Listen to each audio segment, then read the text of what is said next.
Which is an outstanding medical facility.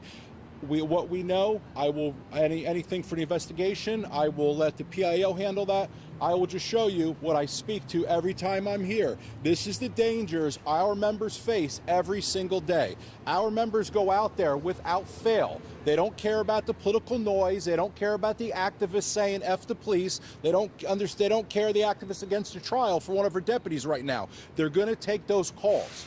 They confronted a violent offender. There was shots exchanged. One of our officers is in the OR. I don't have a condition for you. I ask your viewers and your listeners and your readers to pray. Pray for the officers. Pray for the peacemakers that go out there every single day to keep this city safe. When I try to come in there, I try to be professional. When you walk in there and you see officers crying, hugging each other, praying, it hits home. That is the reality. And everybody in this city has to understand that is the dangers they face. If they pull the trigger and they're wrong, well, now they're going to prison. If they delay in pulling the trigger, now they're dead. Does that make sense? It is I've said before, it's the easiest job in the world to someone who's never done it. The fact is, policing is one of the most dangerous jobs. It's one of the most difficult jobs. I thank God that we have officers, men and women, every day out there to do it.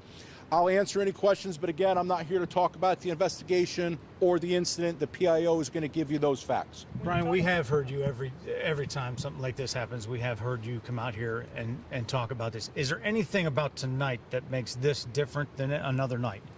You know, I want to say it's another day of policing, but the reality is not every day is the Alamo in policing. I'm not going to tell you every single day you're involved in shootouts. A lot of police work is mundane. Most of your time you're taking reports, you're going on calls for service, you're dealing with wonderful people. However, that's what makes it so hard, right? You have 100 contacts in a day, in a week. 99 of them might be outstanding and they end well. It makes it even harder. Our patrol officers, unlike our tactical teams, and this is no knock to our tactical teams, when our tactical teams go to a barricade, they go to a hostage situation, they know it's coming, they prepare, they train for it. Our officers could literally be taking a report 1 minute and then in a shootout in the other minute. That's why you have to give these men and women of law enforcement some grace. You have to hit the pause button and wait to an investigation, an independent investigation to proceed to make any kind of judgment. I could just tell you right now that our officer is in the OR.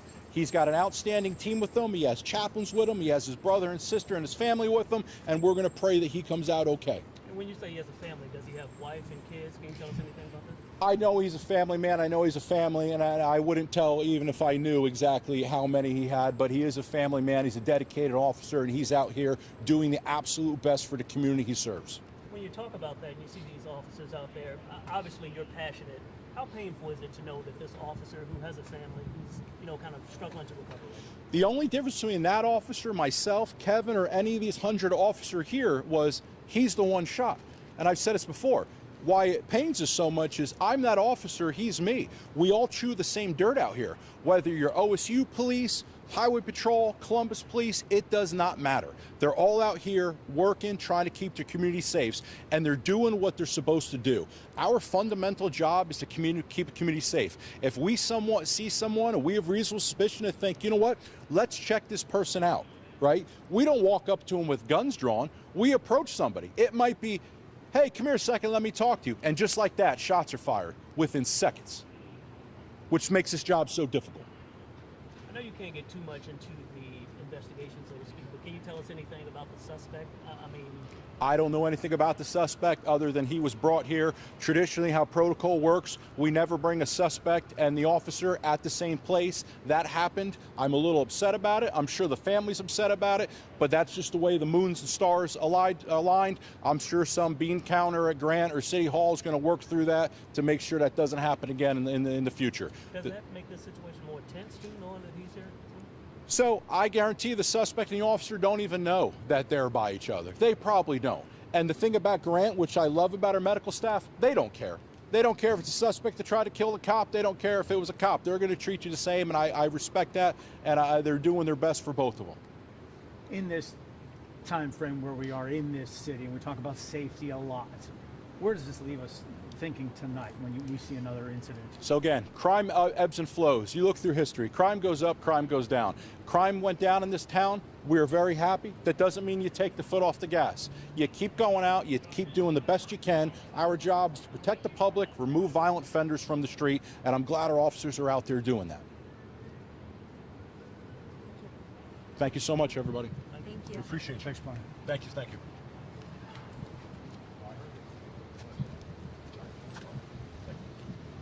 Thanks for all you do, guys. Always good to see Thank you.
the scene. At 7:30 p.m., officers located the vehicle unoccupied. Approximately 1 minute later, officers located a male matching the description of the driver in the area of 16th Avenue and Hamilton Avenue. As officers were exiting the cruiser, the suspect produced a firearm and fired shots, striking an officer. Multiple officers returned fire, striking the suspect. Both the officer and the suspect were transported here to Grant Hospital. The suspect was pronounced deceased at 8:23 p.m. The officer is currently in surgery.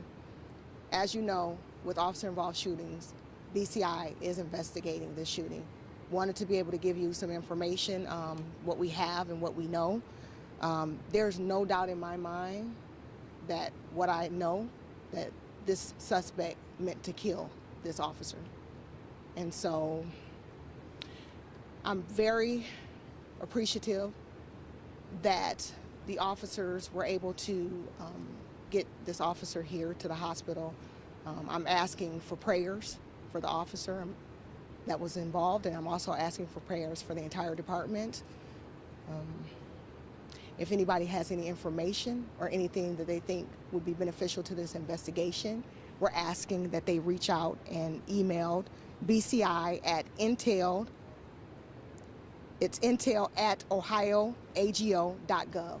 That's intel@ohioago.gov. So at this time, I'll take any questions. Can you tell us just about the officer's injuries, exactly where was he hit, and kind of what's his process right now as far as surgery? What I can tell you is the officer is currently in surgery. That's the information that I have at the moment. Can you tell me about the initial stop? What was that for? How far was the distance between when he took off to where he stopped and then got out? And so right now, this is a very fluid investigation. Wanted to be able to get you some information. We are still very actively investigating all of that information. So we will be updating you as soon as we get more information, like we always do, but wanted to be able to come at least give you information regarding the suspect, regarding the officer and conditions. Do we know anything, I know it's early, but anything about the traffic stop at this point? Is it just a typical traffic stop, speeding, or what was the reason behind the officer pulling this guy over? At this time, I do not have information to be able to share with you, but again, as soon as we get more information, we'll give it to you. Just really wanted to be able to come out here, let you know the officer's condition, and again, ask for any information. If you have any information, if there's anything that anybody saw or think that they could provide to be able to help us in this investigation, please again, reach out to either us or to BCI. And you said that you thought the suspect, it seemed, was trying to kill the officer. Just what's your reaction to the officer being hurt in this way? I am extremely very saddened by this incident, and I'm mad. I'm mad because our officers go out here every single day to serve and protect, and this incident is just a reminder of the dangers that officers face every single day. Is it abnormal to take both of them here to the same hospital? We are obviously looking into policies as it relates to things like that, but what I can tell you is that I'm very proud that our officers took the actions that they did to be able to get the officer here as soon as they could. It's certainly not protocol to have both come to the same place. How far from ideal would that be, in your opinion? It's not ideal. It's not ideal. It's not an ideal situation. But again, very proud of the officers. Their training, they leapt into action and wanted to help their fellow officers. So I'm very appreciative of them and very proud of the actions that they took, and they were able to get the officer here. The officer is currently in surgery. Have you had an opportunity to talk to the officer's family?